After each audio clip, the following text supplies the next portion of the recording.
हाँ, तो देखो ये पहला इंस्ट्रूमेंट है मीटर ब्रिज।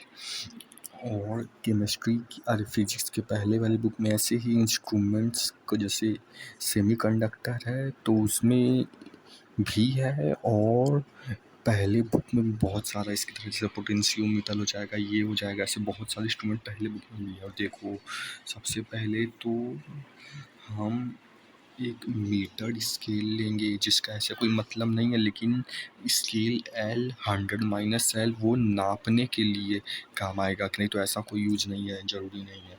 और देखो यहाँ पे हम कॉपर की प्लेट लेंगे, ये तीनों कॉपर की प्लेट, सिल्वर की भी ले सकते हो लेकिन वो कॉस्टली आएगा, इसलिए कॉपर की प्लेट, इससे भी काम चल जाएगा। और ये जो है हम वायर लेंगे, ये वायर लेंगे, नहीं वायर नहीं, ये तो मतलब अपना वो है, ये अपना मतलब सेल इलेक्ट्रिक है, और ये स्विच है ऑन ऑफ का, ये तो मतलब वैसे ये। और देखो ये वायर लेंगे, और यहाँ पे हम रेजिस्टेंस लेंगे जो कि हमें पता नहीं, ये वाला हमें फाइंड आउट करना है, अननोन रेजिस्टेंस।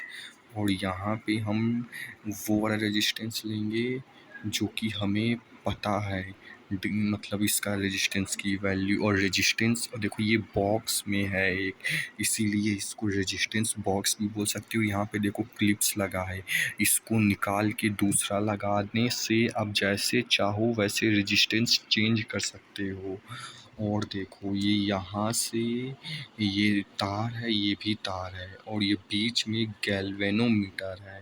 और देखो अब हमें करना क्या है कि इसको स्लाइड नहीं करना है, नहीं तो ये खुरचा जाएगा, इसको उठाना है और रखना है, और हर एक जगह पे रख के चेक करना है कि कहाँ। देखो जैसे अगर मान लो यहाँ पे रखोगे तो गैल्वेनोमीटर में रीडिंग दिखा देंगे, ये मान लो यहाँ था तो इससे इधर या कहीं ना कहीं मूव कर जाएगी, लेकिन हमें वो पॉइंट फाइंड आउट करना है हर जगह रख के कि कहाँ पे। मान लो यहाँ पे रखने पे गैल्वेनोमीटर जो था वो रीडिंग नहीं दिखाया, वो यहीं पे स्टॉप था, यानी कि यहाँ पे वो जैसे व्हीटस्टोन ब्रिज था, यानी कि बीच में जीरो हो जाए, वही चीज़ है कि यहाँ पे जीरो रीडिंग दिखाएगी, यानी कि यहाँ से पास नहीं होगा। देखो ये वही है व्हीटस्टोन ब्रिज, ये देखो ये ऐसे बन गया, ये वाला रेजिस्टेंस ये हो गया। और देखो इस वायर का भी तो अपना कुछ रेजिस्टेंस होगा, उसमें भी वायर में भी बहुत थोड़ा होता है क्योंकि रेजिस्टेंस नहीं लगा, लेकिन होता तो है, इसलिए वायर का भी रेजिस्टेंस होगा, इसलिए ये पहला रेजिस्टेंस हो जाएगा और ये दूसरा रेजिस्टेंस हो जाएगा। और फिर ये बीच में गैल्वेनोमीटर, और फिर ये तीसरा रेजिस्टेंस हो जाएगा, ये जो लगा रेजिस्टेंस बॉक्स, और फिर से वायर का रेजिस्टेंस ये जो है। तो इसीलिए हमें ये बीच का इसको जो है गैल्वेनोमीटर है उसको हर जगह यहाँ पे रख के देखना है कि कहाँ पे वो रीडिंग जीरो दिखाएगी, ताकि व्हीटस्टोन ब्रिज बन जाए।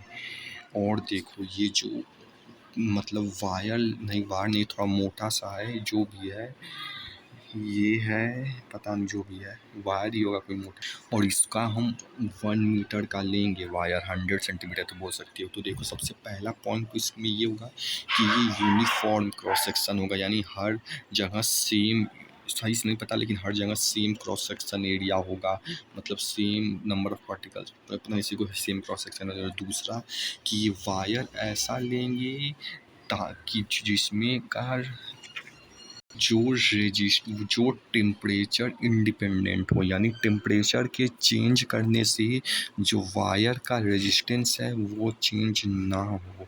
और देखो वायर का भी कुछ ना कुछ रेजिस्टेंस होगा, तो उस दूसरा रेजिस्टेंस बाहर से नहीं लगाएंगे, नहीं, वायर का रेजिस्टेंस, लेकिन उसमें का चेंज ना हो, टेम्परेचर के चेंज, क्योंकि जब इलेक्ट्रिसिटी पास होगी तो हीट होगा, तो टेम्परेचर चेंज होगा, तो तब वायर का रेजिस्टेंस ना चेंज हो, वैसा हम कोई एलॉय लेंगे, जो कि ले सकते हैं मैग्नीन और कांस्टेंट। तो ये चीज़ हुई।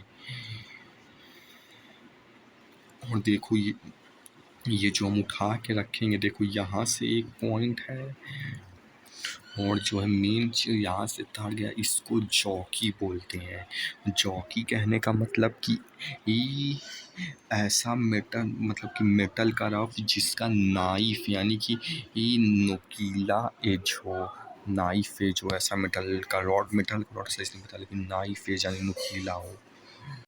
और देखो इसमें स्कूल वाले सर पी के सर कुछ फॉर्मूला भी बता देते, जैसे 10th में पढ़े resistance is directly proportional to length, यानी जितना लंबा तार होगा, जितनी लंबी सड़क होगी, उतना भी मतलब कि उतना देर तक भीड़ ज़्यादा होगी, तो रेजिस्टेंस भी ज़्यादा होगा, रुकने वाले ज़्यादा होंगे। और एरिया यानी कि क्रॉस सेक्शन एरिया जितना कम होगा उतना ही रेजिस्टेंस ज़्यादा होगा, क्योंकि छोटे से सड़क में ज़्यादा लोग घुसे रहेंगे। तो ये जो फॉर्मूला था ये भी कहीं ना कहीं यूज होता है।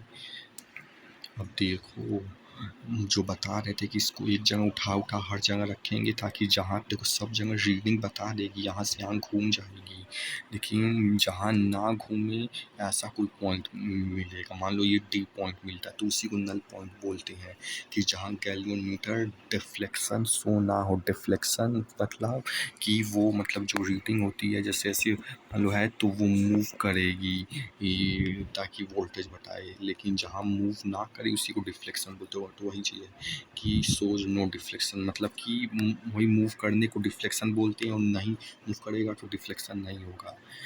तो और इसका मतलब ये हुआ कि इस ब्रांच में अब मतलब करंट नहीं है, तो गैल्वेनोमीटर देखो बन गया। ये पहला रजिस्टर बता ही दिया और क्या रिपीट करूँ, देखो ये वैसे ही बना है। तो वही चीज़ है, देखो सबसे पहले तो इसका रेजिस्टेंस हमें पता ही है और इसका भी रेजिस्टेंस पता ही है, मतलब पता नहीं इसका निकाल, मतलब कि इसका तो पता ही है, इसका निकालना है, और इसी के लिए हम इसका रेजिस्टेंस और इसका रेजिस्टेंस और इसका रेजिस्टेंस को यूज करेंगे। तो देखो सबसे पहले इसका पता, देखो वायर का रेजिस्टेंस, देखो इसका भी अपना कुछ ना कुछ छोटा ही होगा, लेकिन इस रेजिस्टेंस होगा। तो मान लो एक छोटे से यूनिट का सबसे पहले तो नहीं चल यही करते हैं, मान लो छोटे से यूनिट का नहीं, सबसे पहले ये देखो जैसे कि ये है, तो मान लो जहाँ पे जॉकी जो है, यहाँ पे मान लो इस पॉइंट पे जॉकी जो है 0 मतलब रीडिंग नहीं दिखा रहा है गैल्वेनोमीटर जो है, या इस पॉइंट पे, तो जिस पॉइंट पे गैल्वेनोमीटर रीडिंग नहीं दिखाएगा यानी कि 0 ही रहेगा, तो उस पॉइंट को जॉकी बोलते हैं। तो मान लो ये है, तो इसके इधर वाला को एल बोल देंगे ये, और जो तो बचा रह गया यानी कि 100 माइनस एल होगा, यानी कि एल 20 हुआ तो 100 माइनस एल, यानी कि 80, तो वही 100 माइनस एल बोल देंगे। तो देखो अब देखो मान लो एक छोटे सी यूनिट का भी वायर का कुछ ना कुछ रेजिस्टेंस होगा, तो let small R per centimetre, यानी कि हर 1 सेंटीमीटर का स्मॉल आर रेजिस्टेंस लेंगे, और per unit length of the R, यानी कि हर 1 यूनिट लेंथ का, यानी कि 1 यूनिट लेंथ का रेजिस्टेंस आर लेंगे पर सेंटीमीटर, यानी कि 1 यूनिट का। तो ये हमारा आर हो गया। तो देखो अब जैसा कि आर मतलब इधर का एल है जैसे बताए थे, तो ए से बी तक, जहाँ तक यहाँ पे कैलेंडर में 0 में रीडिंग दिखाई, तो ए से बी तक जो रेजिस्टेंस होगा आर ए डी, तो वो हो जाएगा स्मॉल आर था ही, तो आर इंटू एल है तो एल हो जाएगा ना। और फिर डी से लेकर बी तक 100 माइनस एल है, ये देखो। तो रेजिस्टेंस डी से लेकर बी तक आर स्मॉल रेजिस्टेंस लिए ही हैं, और देखो ये 1 यूनिट का रेजिस्टेंस है, यानी कि 1 पॉइंट का रेजिस्टेंस है, इसको इंटू कर देंगे ये जो पूरे पॉइंट का रेजिस्टेंस है, यानी कि 1 पॉइंट का आर है और पूरे पॉइंट का 100 माइनस एल है, तो उससे इंटू कर देंगे। और वैसे इसमें भी वही किया था, 1 पॉइंट का आर था और पूरे यूनिट का एल था, तो उसको उससे, तो यही चीज़ है। तो इससे अब इसका रेजिस्टेंस निकल आया, इसका रेजिस्टेंस निकल आया। देखो व्हीटस्टोन ब्रिज ही है, ये रेजिस्टेंस और इधर इतना रेजिस्टेंस, और फिर अपना इतना रेजिस्टेंस और इतना रेजिस्टेंस, और बीच में ये गैल्वेनोमीटर। तो देखो उसी से हम फाइंड आउट कर लेंगे। अब देखो यहाँ पे अब फॉर्मूला लगा दो व्हीटस्टोन ब्रिज का, यानी कि आर अपॉन में आर ए डी। देखो फिजिक्स वाला जो है ये वाला कि इसका इसका इक्वल होता है एस अपॉन में आर ए डी बी जो भी है, ये दोनों इस तरीके से इक्वल बताया है। लेकिन पी के सर ने दूसरा तरीका बताया था और वो शायद ज़्यादा सही था क्योंकि ज़्यादा एब्जॉर्ब हो पाया, समझ आ पाया। लेकिन इसका भी देख ही लो, तो देखो जैसा कि ये है, तो जैसा कि ये है, तो इसका देखो ये यहाँ पे लिखा भी है। तो अब देखो इसी का रेजिस्टेंस हमें फाइंड आउट करना है, इसी का। तो अब जो है इसका हमें पता ही है क्योंकि हमें गिवन दिया है। ये तो जो है मान लो कि वो एस है, एस मान लो जो भी है। और फिर इसका भी हमें पता चल गया कि आर इंटू एल है, इसका भी हमें पता चल ही गया आर इंटू एल। और फिर हमें इसका भी पता चल गया 100 माइनस एल। तो अब इसमें से सारी वैल्यूज हमें दी होंगी क्वेश्चन में। तो वह फिर जो है, तो अब इसको इधर ले जाओ और देखो इसको इधर ले जाओगे तो नहीं नहीं, ये यहाँ से यहाँ हुआ ना, तो इसको जो है इधर ले जाओ। देखो सबसे पहले तो ये आर से आर कट जाएगा, एल बचेगा, तो क्रॉस मल्टीप्लिकेशन इधर ले जाओ। और जो है, और ज़रूरी नहीं है कि ये भी ले जाया ही जाए, नहीं ज़रूरी नहीं है। मैथ में जैसे कि दोनों पहली बार सीखा हूँ लेकिन सही कंसर्न बैठेगा। तो फिर R is equal to S L upon में 100 माइनस एल। देखो इसमें से एल यानी कि ये जो है इसका एल की वैल्यू दी होगी, एल इज इक्वल टू हमेशा गिवन होगा। और इधर से 100 माइनस एल है तो वही एल की वैल्यू, तो दोनों यानी कि एल भी पता रहेगा, 100 माइनस एल भी पता रहेगा। और इसमें इसका एस की वैल्यू यानी कि जो गिवन रेजिस्टेंस है, ये गिवन रेजिस्टेंस की वैल्यू दी होगी। तो एल हमेशा दिया होगा और गिवन रेजिस्टेंस की वैल्यू दी होगी। देखो एस और आर, देखो इससे कंफ्यूज मत होना कभी कभी, मतलब जैसा पिछला पी के सर के फॉर्मूला में यहाँ पे एस था, यहाँ पे आर था, तो उससे कंफ्यूज ना होना। इसीलिए जो है ये बस यहाँ पे ये जो भी आस एल हो या आस, बस यहाँ पे गिवन रेजिस्टेंस की वैल्यू दी होती है और यहाँ पे length of the cross section दिया होता है। देखो अब इसे प्रैक्टिकल लाइफ में यूज़ करना है कभी न कभी, अगर कभी न कभी इलेक्ट्रॉनिक में काम आया तो उस फ्यूचर सेल्फ के लिए ये पता बसना कि अगर मीटर ब्रिज दिया होता है तो उसमें इस लेंथ, इसका एल लेंथ दिया होता है वायर का, और हमें रेजिस्टेंस, गिवन रेजिस्टेंस यानी कि जो रेजिस्टेंस दिया, मतलब रेजिस्टेंस एक का पता होता है दूसरे का निकालना होता है, तो वहाँ पे यूज करते हैं। देखो जैसा यहाँ पे गिवन रेजिस्टेंस, इसमें यहाँ पे वो बॉक्स से पिन निकालने से चेंज हो जाता है जो रजिस्टर्स, और जो फाइंड आउट करना है वो यहाँ है। तो जैसे पिछले, तो ये यहाँ पे भी हो सकता है, ये यहाँ पे भी हो सकता है, कहने के मतलब कहीं भी हो सकता है। पिछले केस में इसका उल्टा था, पिछले केस में जो फाइंड आउट करना था यहाँ था और यहाँ था, तो उससे कन्फ्यूजन ना होना, बस यही चीज़ है। देखो सबसे पहले तो फॉर्मूला ही देख लो, इम्पोर्टेंस जो जितना है उसके अकॉर्डिंग वीडियो बना रहा हूँ ताकि फ्यूचर में भी शुरू से देखूँ तो जो पहले जितना ज़्यादा इम्पोर्टेंट है पहले वो देखूँ, और फिर में जो उतना इम्पोर्टेंट नहीं है उसके अकॉर्डिंग छोड़ दूँ। और तो मेन तो यही है, और तो वही नहीं है छोड़ो, नहीं तो अभी भी इम्पोर्टेंट वाला बन जाएगा, छूट बेकार छूट जाए तो भी दिक्कत नहीं, तो मेन वही। तो देखो इसलिए पहले ये बताऊंगा फॉर्मूला और इसमें न्यूमेरिकल कराऊंगा, फिर प्रूफ वाला, क्योंकि उतना छोड़ो। देखो इसमें उल्टा है, इसमें यहाँ पे एस है, यहाँ पे आर है। क्यों? क्योंकि जैसा पिछले केस में जैसा कि ये था, तो अभी यार मान लो ये है, ये बी है, ये सी है, ये डी है, तो पिछले केस में ये अपॉन मतलब कि ये दोनों ही बराबर था। लेकिन इस वाले केस में जो है, इस वाले केस में ये और ये जो है यानी कि ए अपॉन सी बराबर है ये जो भी है बी अपॉन डी के, यानी कि वही है कि ये उल्टा होता है।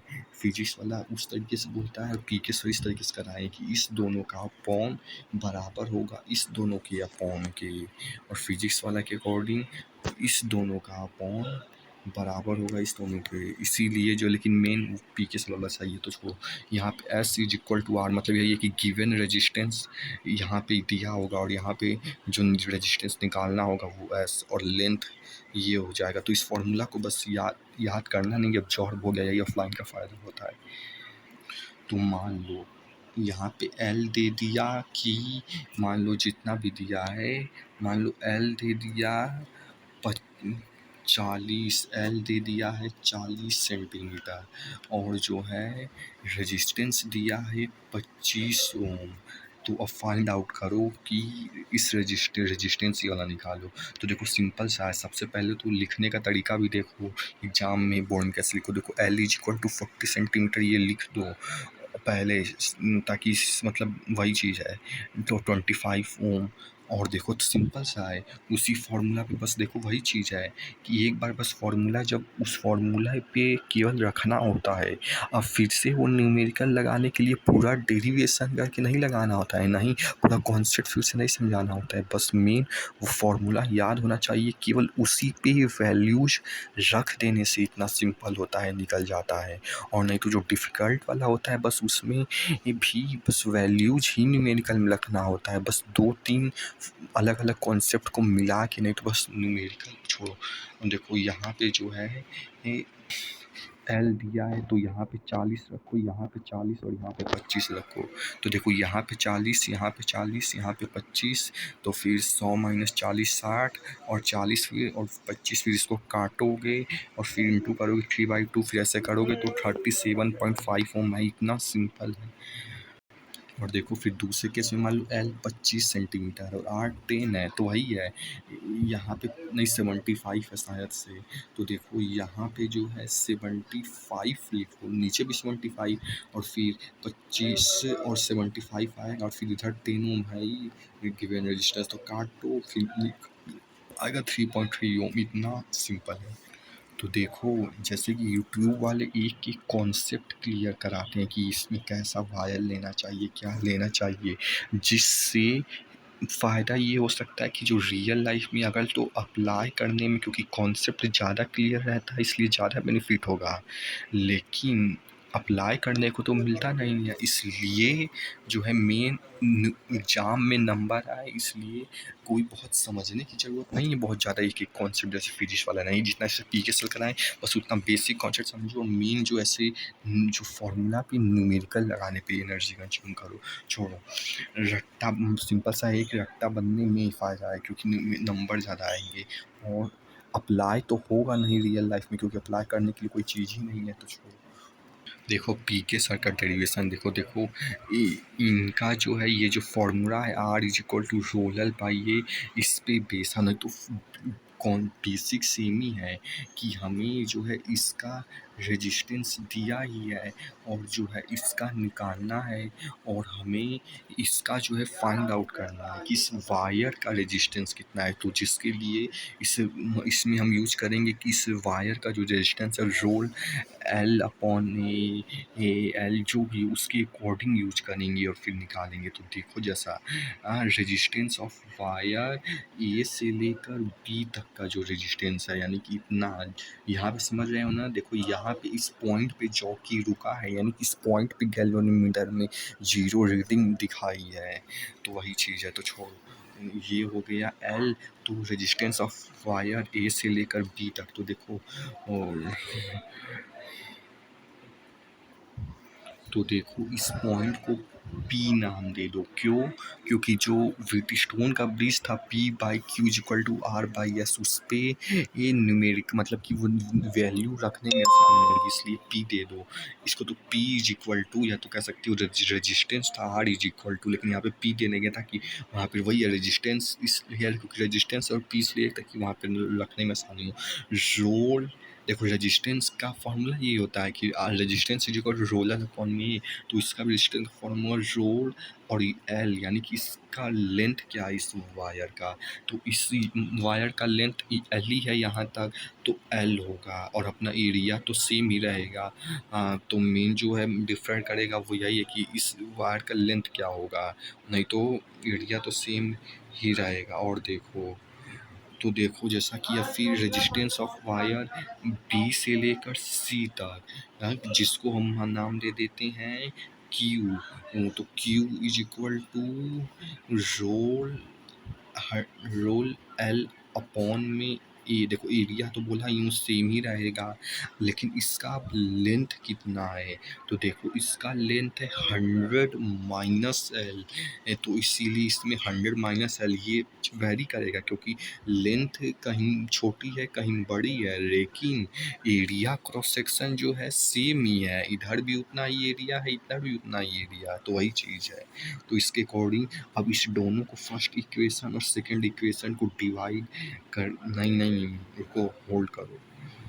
अब व्हीटस्टोन ब्रिज का प्रॉपर्टी लगाओ, यानी P by Q is equal to R by S, यानी कि P क्यू आर एस। तो इस ये दोनों का बटा और इस दोनों के बटे के बराबर, तो यही चीज़ है। तो P बाई क्यू, देखो ये हमारा एस वाला रेजिस्टेंस फाइंड आउट करना है, और आर वाला मतलब दिया रहेगा, तो इसको रेजिस्टेंस को आर ही लेकर चलेंगे और इसको एस लेकर चलेंगे जो फाइंड आउट करना है। तो उधर वैल्यू नहीं रखना है, क्योंकि उधर वो वैल्यू न्यूमेरिकल में दी जाएगी, इसलिए वो आर और एस ही रहेगा। तो P by Q is equal to R by S, तो पी बाई क्यू की वैल्यू रख दो, आर बाई एस तो वही रहेगा। तो पी की वैल्यू है रोल अपॉन में, और एस की वैल्यू है रोल 100 माइनस एल अपॉन में। तो अब क्रॉस मल्टीप्लिकेशन ये इधर आएगा ये इधर आएगा, तो फिर जो है नहीं, सबसे पहले तो इसमें काटो, रोल कट जाएगा एक कट जाएगा एक कट जाएगा, बचा 1/100 माइनस एल। तो अब इसको जो है इधर ले जाओ,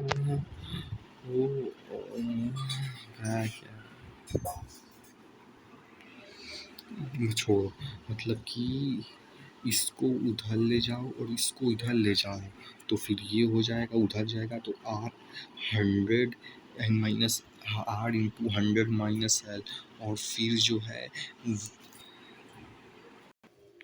और ये L इंटू एस भी होगा, लेकिन फिर से एस को चाहो तो फिर से उधर भेज सकते हो इंटू में। एस इधर देखो एल के साथ एस भी इंटू में था, लेकिन उसको फिर से इधर भेज सकते हो, तो वही चीज़ है। उसके अकॉर्डिंग फिर अपना ये बन गया। देखो अबे यार साला पता छोड़ो, फिर उससे ये आ गया होगा, थोड़ा टाइम वेस्ट हो रहा है, फिर आ जाएगा देखने। देखो सवाल ये है कि सर तो मीटर ब्रिज में केवल बेसिक वाला वही जो बताए थे सिंपल सा सवाल कराए हैं, तो सवाल ये है कि और भी क्वेश्चंस कराएंगे या तो फिर बोर्ड में केवल सिंपल ही आएगा, क्योंकि फिजिक्स वाला में तो बहुत मतलब ज़्यादा था, तो छोड़ो। देखो जैसा कि इसमें देखो, अगर एक मतलब इसमें बस ये बताना चाहता हूँ, देखो कि ये देखो जैसा कि पैरेलल में अटैच है, तो इसको कुछ होता होगा क्योंकि पूरा चैप्टर पढ़े नहीं, तो इसको सबसे पहले हम एक सिंगल बनाएंगे। सबसे पहले इस पैरेलल को सॉल्व करके सिंगल बनाएंगे, फिर उसको जो है हम उस सिंपल से उस फॉर्मूले में रख देंगे, आ जाएगा। तो देखो इसको इसी कुछ फॉर्मूले से R equal to R1 R2, और इसके लिए तुम्हें शायद से टेंट का इलेक्ट्रिसिटी का जो चार्ट फॉर्मूला था पैरेलल वाला, ऐसे वो शायद से वो भी हो जाएगा, और इसका भी। तो छोड़ो मुझ कहने की मतलब इसको सॉल्व करके सिंपल सा बनाएंगे, फिर जो है तुम अगर अपने से कि 3 आएगा और फिर इधर से 60 और 40 मतलब एल की वैल्यू दी रहेगी, उसको सॉल्व कर। कहने की मतलब है कि ये पी के वाले सर वाले फॉर्मूला से भी निकल जाएगा और पी डब्ल्यू वाले से भी निकल जाएगा, लेकिन पी के ज़्यादा समझ आया तो उसको वही यूज़ करेंगे। अभी उतना उसमें नहीं मतलब कि तो छोड़ो, वही एक ही काफ़ी है, मतलब कहने लग जाएगा, बस वो रेजिस्टेंस वो भी आना चाहिए।